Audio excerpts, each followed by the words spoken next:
Good tidings, ladies and gentlemen, and welcome back to the Landy Lodge podcast. Before we launch this episode, we have some special people we need to thank, those special people being the sages of the lodge, those who donate monthly to keep the lodge moving, allows us to buy new equipment, and invest into the project. So, big shout out and big thank you to Charlotte Astry, Alex Pamal, David Fries, Shane Thomas Driscoll, Chris Perkowski, Corey Barchat, Scott Castellano, the family, Andrew Parker, Nick Taborski, Kevin McBride, Michael Fay, Richard Arnold, and of course, Andrew Clay. If you'd like to become a Sage of the Lodge by donating as little as $1 a month, you can find a link in the episode description, be it whether it's on YouTube or any of the audio platforms, or simply go to my Instagram at the.landy.lodge, and you will find a link in my bio. So, thank you to everybody, thank you to the Sages of the Lodge, and thank you for tuning in. And without further ado, let's get on with it. Ladies and gentlemen, sickos and normies, welcome to the final episode of 2020 for the Landy Lodge podcast. We have a lot to talk about today. 2020 was a wild year for pretty much everybody. But gaming is one of those things that helped us all persevere. And we're here. We made it, fam. 2020's coming to a close. And lucky for us, 2020 had some absolute bangers when it came to gaming. Now, there's a number of games that I got around to playing, and I want to talk to you today about my favorite games from 2020. What are my top games? After all, this is just my opinion. Feel free to drop in the comments below and let me know what your top games of 2020 are. However, before I talk about the games I did get around to playing, I think first and foremost we should talk about some of the games I wasn't able to make time for in 2020, but will be playing in 2021. Starting with, first and foremost, Ghost of Tsushima. I haven't gotten around to playing it yet, but I've got to be honest, I am overly excited to play my hand at Ghost of Tsushima in 2021. Everything I've heard about this game seems to be overwhelmingly positive, and in today's world, be it gaming or any other form of media, for something to be universally loved by nearly everybody who experiences it is nothing short of an achievement. And every time I look at Ghost of Tsushima, whether it's a trailer, a commercial, a streamer playing it, it just looks so visually pleasing. It literally looks like a work of art. I mean, gaming in general is art, but Ghost of Tsushima, through and through, really looks like a really well-crafted piece of art, and I really look forward to playing it. I'm a little bummed that I didn't get to play it before I finished the year, because I'm sure this would have cracked my top 5, but I'm really looking forward to playing Ghost of Tsushima. That's the first game in the backlog from 2020 that I didn't get around to, but look forward to. The next game on that list is Hades. Hades is another one where anyone I know who's gotten around to playing it mostly has really good things to say about it. And I hear that the story is really, really compelling. I'm a big story guy. I think stories in games keep getting better and better and better. I love mythology, so Hades just seems right up my alley. Gonna get around to it in 2021. Kind of bummed I didn't get to it in 2020, but really looking forward to it. And last but not least, a game that came out in 2020 that I didn't get around to has made quite a lot of buzz lately. Not for the best reasons, I think, but Cyberpunk 2077. I really look forward to playing this game one day. I knew from the beginning this wasn't something I was going to play at launch. Once it started getting pretty much endlessly delayed. Look, delays happen, and it's not usually a sign of a bad thing. But if a game is being constantly pushed back, it's usually not a good indicator. Look, I've heard people talk about the game. There are people who love the game. There are people that hate the game. But to me, it looks like a very compelling experience. I'm gonna wait until we're in like summer 2021. I'll consider picking up Cyberpunk 2077 after they've gone through all the bugs and patched everything, and we'll probably play it on my PC just to be safe. I feel really bad for anyone who might be listening who had to send their game back because it couldn't run on whatever device they had. But look, CD Projekt Red, They know how to put out good content. I look forward to giving Cyberpunk a try, but as stated, I'm going to wait until we're in the later end of 2021, because I'm sure by then they will have resolved most of their issues. But without further ado, now that I've discussed the games that I didn't get to play in 2020 that I wanted to, it's time to talk about my favorite games from 2020 that I did get to play. By the way, take a drink every time I say 2020. I'm not going to be talking about these in any specific order. I don't have any sort of organized bullet points. I really just want to speak off the cuff about them. But what I will say is I will save my favorite game of the year for last. Now, starting first and foremost, it kind of freaks me out that this came out this year. Honestly, I swear I've done this like 5 times already. But I'm going to double check that this came out in 2020 because it kind of blows my mind that it did. Yeah, it did. So, starting with Kingdom Hearts Remind, which wasn't a full-blown game. It was an add-on DLC to Kingdom Hearts 3. But I do want to talk about it because as a huge Kingdom Hearts fan, if you follow this channel, you know I'm a huge Kingdom Hearts fan. As a huge Kingdom Hearts fan, Kingdom Hearts 3 Remind, in my opinion, is the best pocket of the entire series. The combat, the story, all of it is all there. Remind to me was beyond my expectations. Now I want to say, I'm someone, I absolutely loved Kingdom Hearts 3. I did have some issues with it. Moving through that, let's talk about the story in Kingdom Hearts 3 Remind. I loved the way the Kingdom Hearts 3 story wrapped up. Again, there were some things I wish they would have done differently, but at the end of the day, my headcanon isn't running the show here. I was really satisfied with how they put it off. I thought it was a great cliffhanger. You know, we want nothing more but to get our boy Sora back. But to see Remind step in and add more context to the Keyblade Graveyard, amplifying these moments, really makes the statement and the character interactions all the more powerful. I thought it was very well handled. I think it makes Kingdom Hearts 3 an even better game than it was. And then, if we're going to talk about story, if anyone can recall the secret movie from Kingdom Hearts 3 and how that threw us all for a doozy, we see Sora, Riku, and Yozora and the Master of Masters all in one place, and we've got, in very Kingdom Hearts fashion, we got almost no idea what the hell's going on, but then Remind steps in. And then we see Sora have this confrontation with Yozora, which all but confirmed our suspicions that Kingdom Hearts is being used as a vehicle to revive Final Fantasy Versus 13. Maybe not in its entirety, but at least in some concepts. And the reason I love this so much is because I'm a big break the fourth wall guy. I'm not huge on deliberately doing it and just looking into the camera and talking straight to the audience as a character in fiction. But I am about using the plot to kind of, how would you say, lift the veil, right?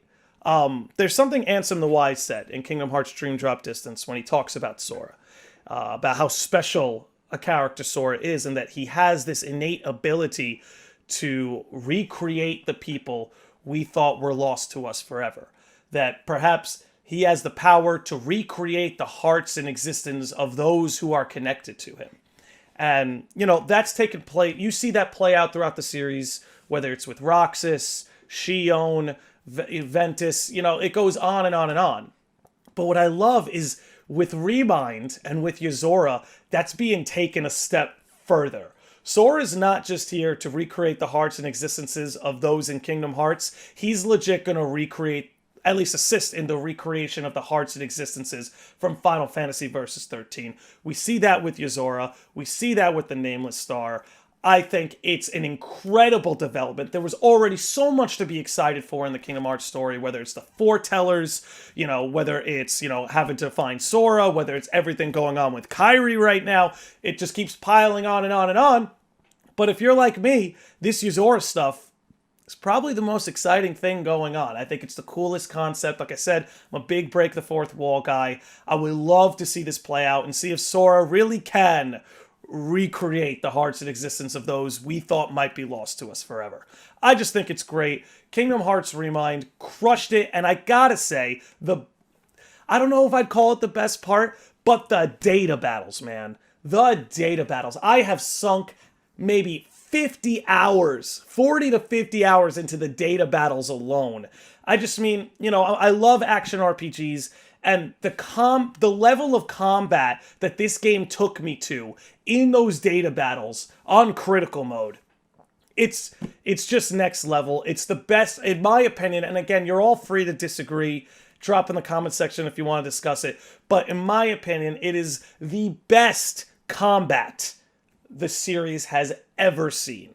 So Kingdom Hearts 3 Remind got the year off to a great start. It made a game that I thoroughly enjoyed even better and got me even more hyped for the future. And we're going to swing back around this at a certain point. I'm sure you all know what I'm getting at, but let's leave Kingdom Hearts behind for now. Next, let's move on to the game that's seemingly saved us all, right? In a time where there was so much uncertainty, we didn't know what was going on, all our daily routines were upended, and in comes Animal Crossing New Horizons.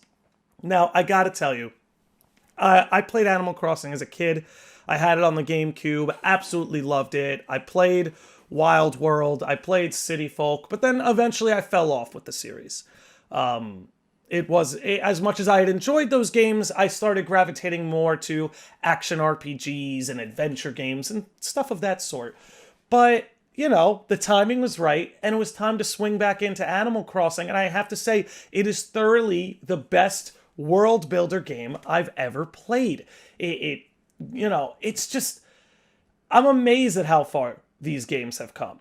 I mean, it used to be about make friends with your villagers, design your home. Now you're designing a whole freaking island. You're not just designing it, you're terraforming it, baby. And I have to say, big shout out to the Animal Crossing team, who they have made countless updates to this game, and they haven't charged a penny. Really big shout out. I have to be honest, if you think Animal Crossing deserves Game of the Year, I may not agree with you, but that is an opinion I respect. This game is not your average game. It plays differently than most games. And if you ask me, I think it does a great job of showing you that gaming is for everybody. Because I'm sure we all know somebody who plays Animal Crossing, but doesn't really play many other games. But there's room in the gaming world for those people too. Gaming is for everybody. And I think the beautiful thing about Animal Crossing is that it sort of amplifies that motif.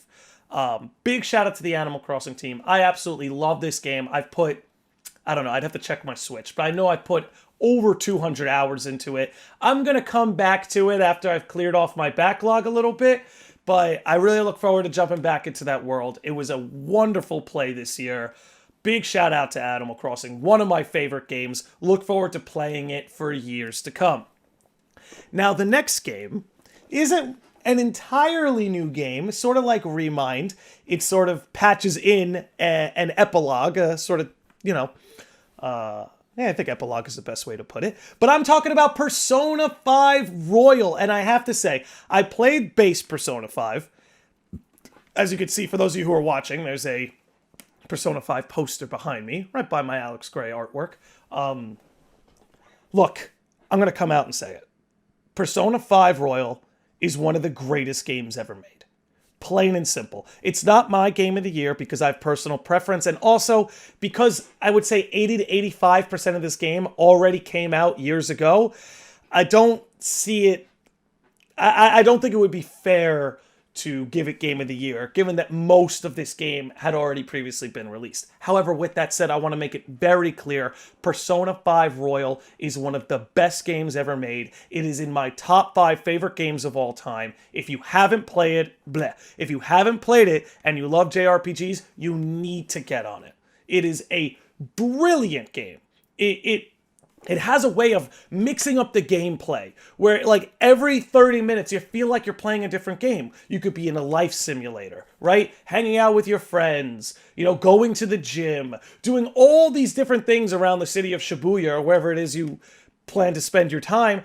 And next thing you know, you're crawling through the subconscious of humanity fighting demons. It just keeps changing on you every 30 minutes. And then the next thing you know, you're in class and you're taking an exam about the history of Japan. It keeps the gameplay fresh. The gameplay loop is so solid where you're just constantly engaged and the game just feels fresh over and over and over. And now I just want to say, I'm in love with these characters. I adore them. Every last one of them. I think most RPGs out there would be wise to adopt Persona's confidant system. I think this is a brilliant way to get to know the characters that you're having this adventure alongside of. Because think about it, no matter what RPG you love, think about whether it's, I'm going to spit out a few, whether it's Dragon Quest, whether it's Kingdom Hearts, whether it's Final Fantasy, like any of them, right? Wouldn't you love it if you could spend time with these characters and sort of develop your relationship with them? And, you know, in developing your relationship with them, you get added combat bonuses. I mean, look, there's so much to talk about this game. The soundtrack is brilliant. The turn-based combat shows you that there is still a place for turn-based combat here in 2020, 2021. You know, I hate people. I don't want to say I hate people, that's strong, but I hate the opinion that turn-based combat is a thing of the past, that it's an old school way of doing things, that we've evolved beyond that. Persona 5 spits in the face of that opinion and says no. Turn-based combat can still be strategic, can still be invigorating, can still be complex.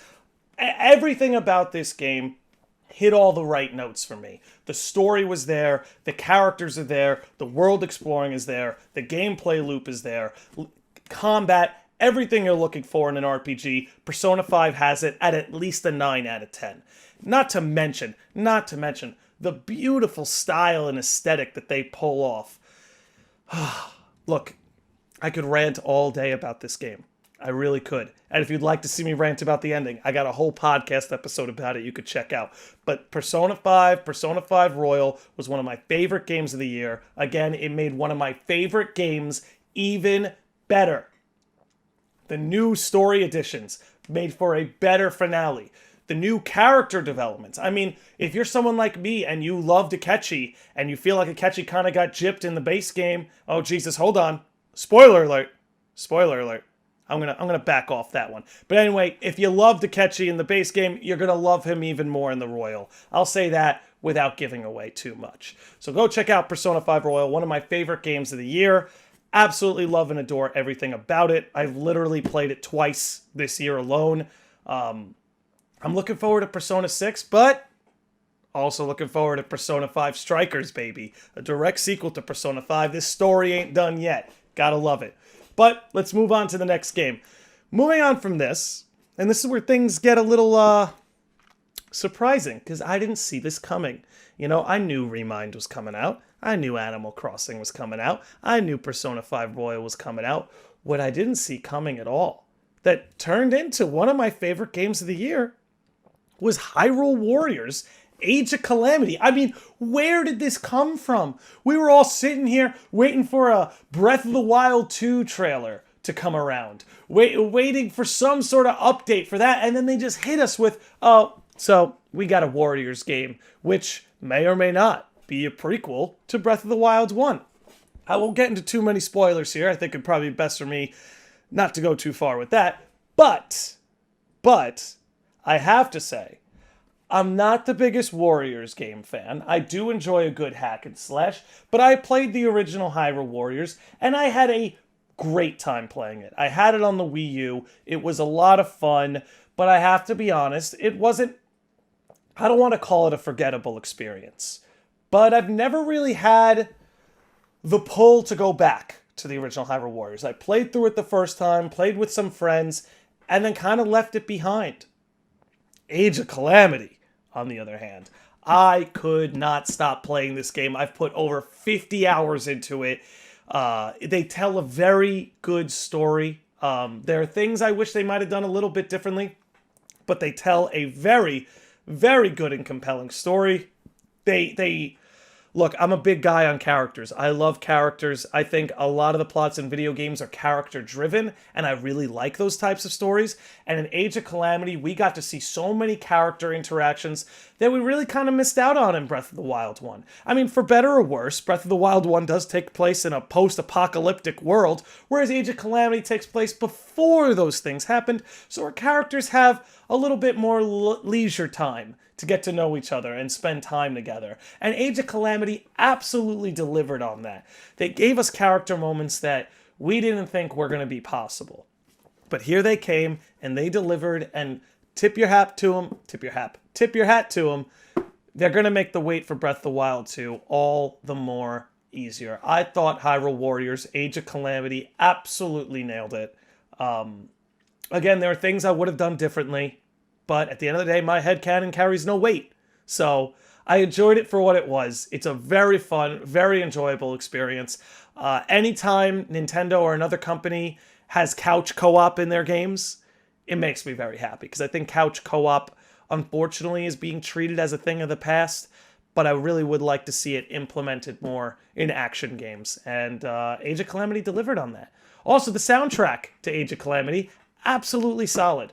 There are songs in that game that are just running around my head on a daily basis. I'm sure if you've played the game, you could probably think of a couple of them. But anyway, let's get to another game that took me by surprise that I didn't think I would enjoy it so much, but I really did. And that's Kingdom Hearts, Melody of Memory. When they announced this game, I remember being excited for it because, you know, anything Kingdom Hearts gets me excited. But I remember thinking to myself, like, ugh, I just want, like, a new action RPG Kingdom Hearts. But then, you know, you put your expectations in check. You remind yourself, hey, Nick, guess what? Remind came out this year. What are you complaining about? And that's when it all came to perspective for me. And I realized Melody of Memory is more than just a rhythm game. I think it shows good faith on Square's part that they're going all in on Kingdom Hearts. Because think about it, right? Well, part of the meme of Kingdom Hearts was that we had to wait so long for Kingdom Hearts 3. Well, everybody ignores all the side games that came out in that time, which turned out to be vitally important to the plot, but that's another conversation for another day. Anyway, here we are, and in the span of what? 2 years? We get Kingdom Hearts 3, Kingdom Hearts 3 Remind, Kingdom Hearts Dark Road, and then Kingdom Hearts Melody of Memory? Are you kidding me? 4 gaming experiences in 2 years? They're going all in. But now let's talk about Melody of Memory specifically. So I'm not a big rhythm game guy. I mean, I'm a musician. I like to play music. So when I have that itch, I go pick up my guitar. But it's Kingdom Hearts. Gotta play it. And I gotta be honest, this was long overdue.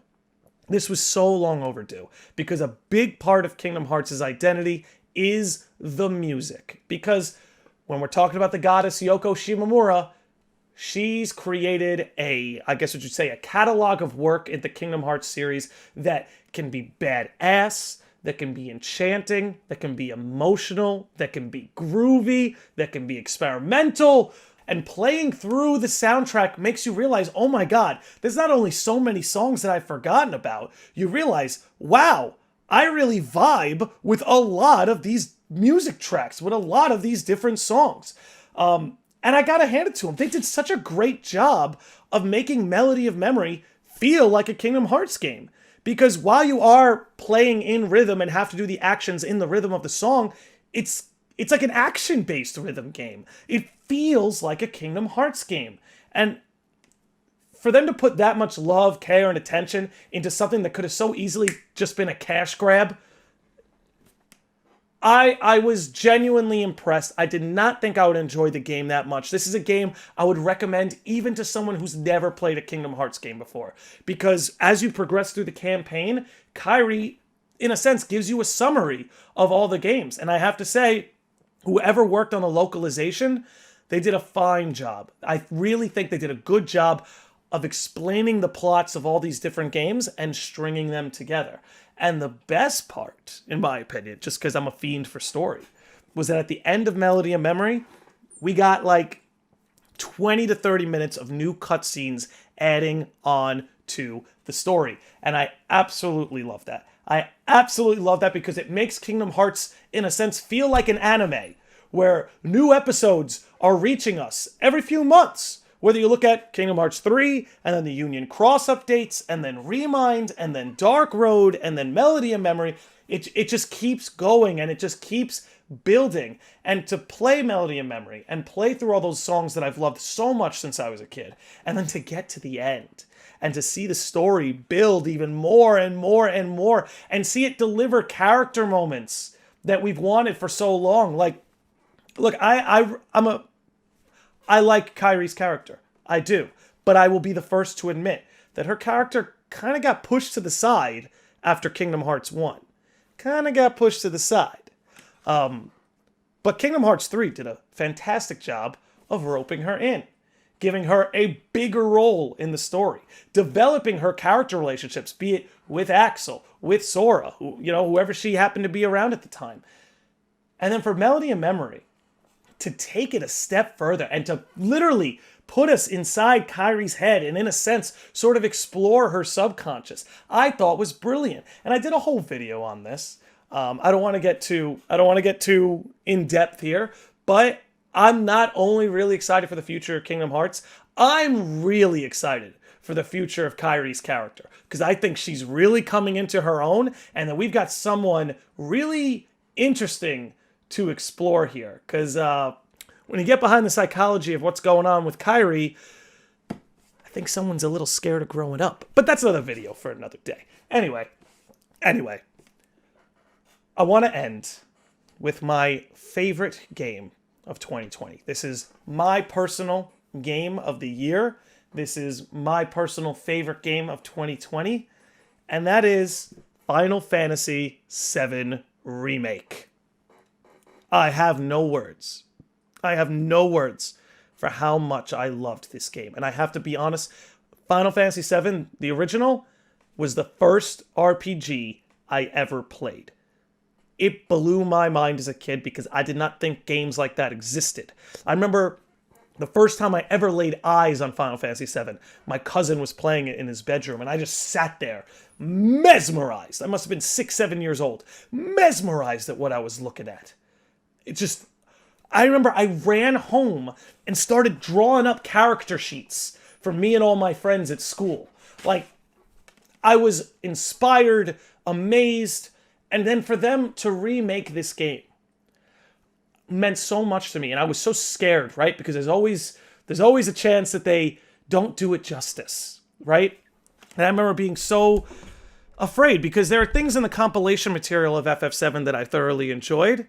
And there are things in the compilation material that I didn't really enjoy or ever really felt compelled to take part in. But then Final Fantasy VII Remake comes in and drops a bomb, baby. This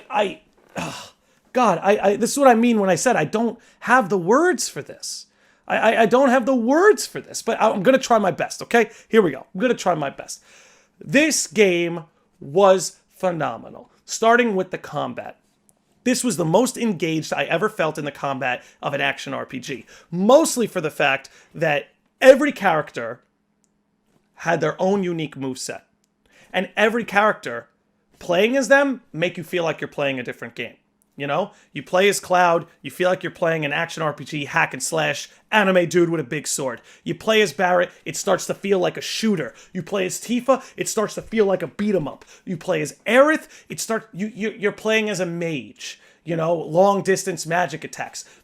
It's starting to remind me of Persona 5 Royal's way of keeping the game fresh.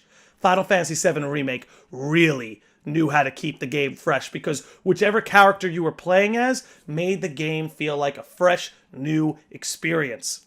But now, outside of the combat, which I think is a 10 out of 10, you have the music, which again, to me, 10 out of 10. Nobuo Uematsu and the crew absolutely crushed it. I listened to the soundtrack, or at least one part of it, nearly every single day. And now let's talk about the story. Now, this has been, I guess what you could say, the controversial part of the game, but I'm somebody who is completely on board. Spoiler alert, because I have to give a little bit of this away. Things are going to play out a little differently here in 7 Remake. A little differently. And I love that, because I've played the original to death 500 times. Seriously. And in 7 Remake, whenever something new was happening, or whenever there was like a new interaction taking place, that was some of the best stuff. Some of the best stuff was the new things they added, like the big 3 in Wall Market. All these new additions were some of the best stuff. And I remember going through the whole game just in a state of awe and appreciation, because you could tell that they really put their blood, sweat, and tears into this game. they didn't hold anything back. You know, whether you agree or disagree with them wanting to change a few things this time around, you cannot argue that this is a game that was handled with intense care and love. And I have to say, you know, for so long, our imagination had to do the work for FF7. You know, watching those polygons interact in the original, while charming and with a well-written script, were very impactful and very immersive. But to see these characters using motion capture and voice acting and these beautiful, stunning graphics interact with one another and have this great chemistry, it was like, it just felt so revitalizing. And it was just such a joy to take part in. And I don't know, I'm at a loss of words for this game. You know, it's not a perfect game. There are things that I would fix, like the aerial combat. There are things that I would fix in this game. But as an experience, I was mesmerized. And I can't just ignore that. I can't pretend that I played this game and wasn't, like, mesmerized and hypnotized the entire time. The combat was incredible. The character interactions were endearing. The music was stunning. The story was immersive. I am on the edge of my seat waiting for part 2, which, you know, judging by the ending, was the point. I'm sitting here waiting in anticipation for what's coming next. Final Fantasy VII Remake was my game of the year. I highly recommend it to anyone out there, whether you played the original or you didn't. This is a game that you will enjoy. And if you don't, sorry to have led you wrong. But trust me, this game is an absolute banger. It is my favorite game of the year. I have to say, I'm at a point where I might be anticipating FF7R2 more than I am the next Kingdom Hearts title. It's close. It's close. And I wasn't sure I was going to feel this way. You know, and here's one of the reasons, if I could just give my personal take before I wrap this up. One of the reasons why I love the fact they want to do things a little differently this time around is because had I just played through FF7 Remake and everything was note for note like the original, I'm not sure I'd want to talk about it as much. I'm not sure I'd be wanting to craft up theories. I'm not sure I'd be texting my friends who have played the game or hitting up a Discord that I'm in to just talk about it and talk about what could come next. What are the possibilities? What are they going to do? If it was note for note, then I would just know what's coming. And I would just sit here and be able to patiently wait for it. But because there's new developments awaiting me in the future of this series, I'm sitting here on the edge of my seat begging for a trailer to give me some kind of insight of what's coming next. So, I've said it so many times. I'll say it again one more time. Final Fantasy VII Remake, my game of the year, the most immersive experience I played. I'm obsessed with the combat. I want more from these characters. I want more from this soundtrack. I'll be looking forward to it. But anyway, look, that's going to wrap up my Games of the Year episode of the Landy Lodge for 2020. As I said, 2020 was a rough one. It was a bumpy ride. But luckily, we got a buttload of great games to play. And I hope that you all enjoyed some games as well. So, if you're listening on YouTube, feel free to drop into the comments and let me know what some of your favorite games of the year are. And if you're listening on the audio platforms, feel free to DM me on Instagram, Twitter, wherever you can find me, the Landy Lodge. I stand out. There's a big giant eye surrounded by a bunch of geometric patterns. I'm easy to find, y'all. But anyway, look, really appreciate everybody who tuned in this year. 2020 was a big year for my channel and for my podcast. Really grew to lengths I did not expect. Really, I've got nothing but love for everybody who hits me up, drops into my comment section, likes the video, subscribes. Like, I'm just happy that I could create content that people enjoy. I'm thankful to all of you who show up to enjoy it time and time again. Look, 2021 is upon us. May it be a smoother ride. I've got nothing but love for all of you. I hope you and all your family stay safe. The Landy Lodge will be back in a week or two with a really, really dope episode. I got something in the pipe works I think you all are going to love. But anyway, look, enjoy the rest of 2020. Have a very happy new year for those of you who are listening. May 2021 be a smoother ride, and I will catch all of you sickos and normies next time.